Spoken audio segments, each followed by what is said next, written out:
Hello, welcome back to my channel. आज फिर से हाजिर हैं एक इंटरेस्टिंग एक्सपोनेंशियल प्रॉब्लम के साथ।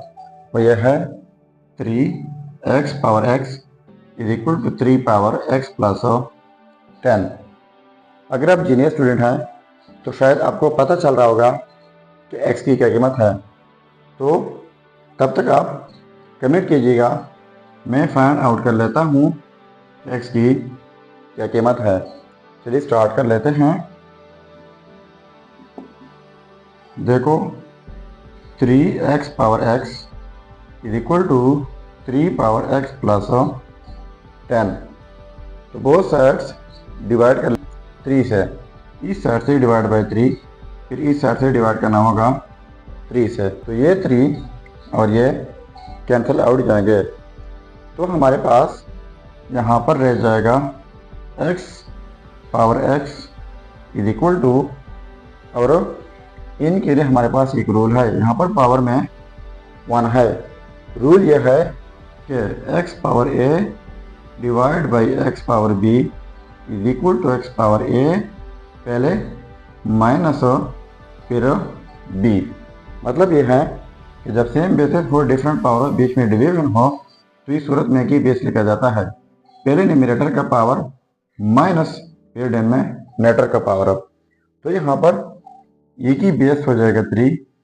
अब पहले x प्लस 10 न्यूमरेटर का पावर माइनस फिर डिनोमिनेटर का पावर जो कि 1 है। ठीक है। So x power x is equal to 3 power x plus 10 minus 1, यह हो जाएगा 9।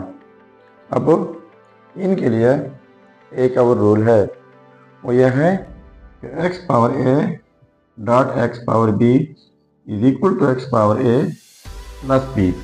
यानी जब सेम बेसिस हो, डिफरेंट पावर हो, बीच में प्रोडक्ट हो, तो इस सूरत में की बेस लिया जाता है और इनका पावर ऐड किया जाता है। तो हमारा क्वेश्चन जो है इस फॉर्म में मौजूद है, तो इस तरीके से इनको स्प्लिट करना होगा। तो देखो, ये हो जाएगा x power x is equal to, अब इनको इस तरीके से स्प्लिट करना है, तो ये हो जाएगा 3 पावर x डॉट 3 पावर 9। ठीक हुआ।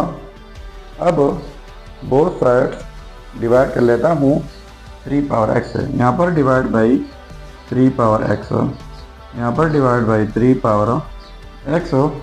तो ये 3 पावर x और ये कैंसिल आउट जाएंगे। ठीक है। अब देखो, यहाँ पर पावर में x है, यहाँ पर भी पावर में x है, तो इनको हम यूँ लिख सकते हैं कि x by 3 whole power x लिख लेते हैं, क्योंकि ये पावर x के ऊपर भी है और 3 के ऊपर भी है, तो होल पावर हम लिख सकते हैं इज इक्वल टू 3 पावर 9। ठीक है।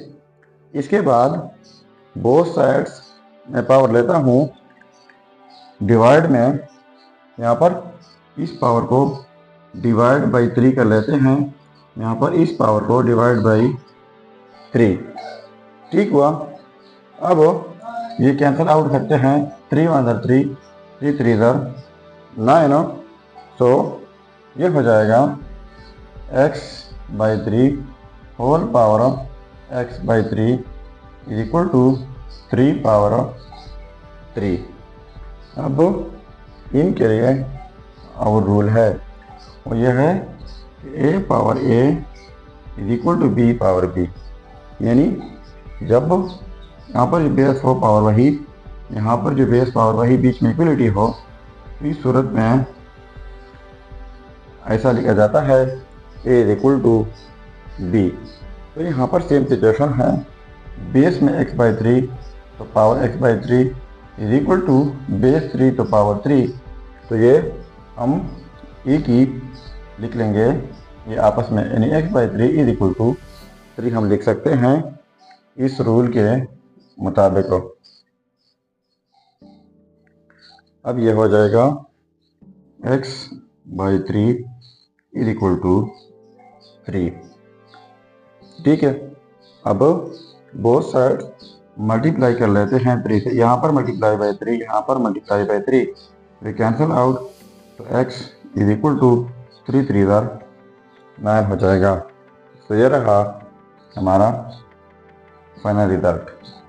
अब अगर इसी रिजल्ट को हम वेरीफाई करना चाहें कि वाकई ये रिजल्ट ठीक है या गलत हो, तो यहाँ पर मेन प्रॉब्लम में x की जगह 9 पुट करके अगर ये आपस में सेम आता है तो रिजल्ट ठीक होगा। चलिए अब हम इनका वेरिफिकेशन कर लेते हैं। तो वेरिफिकेशन देखो 3x, x की जगह 9, पावर में x तो पावर में 9 is equal to 3 power x, x की जगह 9 प्लस ये वाला 10। ठीक है, तो अब देखो 3.9 की जगह लिख लेते हैं 3 पावर 2 होल पावर ये वाला 9 is equal to 3 power 9 plus 10, ये हो जाएगा 19। अब इनके लिए हमारे पास एक रूल है। रूल यह है कि x power a whole power b is equal to x power a and b, यानी जब किसी बेस के ऊपर दो पावर हो तो पावर्स प्रोडक्ट होते हैं। तो ये हो जाएगा 3 डॉट इस 3 के ऊपर दो पावर था, 2 है एंड 9 है, तो ये 3 पावर 2 9 हो जाएगा 18 इज इक्वल टू 3 पावर 19। तो पहले मैंने रूल बताया कि जब इस तरह के सेम बेसेस हो तो एक ही बेस लेकर जाता है और ये पावर्स ऐड किए जाते हैं जो कि 19 हो जाएगा इज इक्वल टू 3 पावर 19। अब देखो ये आपस में सेम आ गए, तो इसका मतलब ये हुआ कि ये रिजल्ट जो है x इज इक्वल टू 9, ये 100% ठीक है। तो ये तो हमारा प्रॉब्लम। अगर चैनल पर नए हैं तो सब्सक्राइब कीजिएगा। मिलते हैं नेक्स्ट वीडियो में। अल्लाह हाफिज़।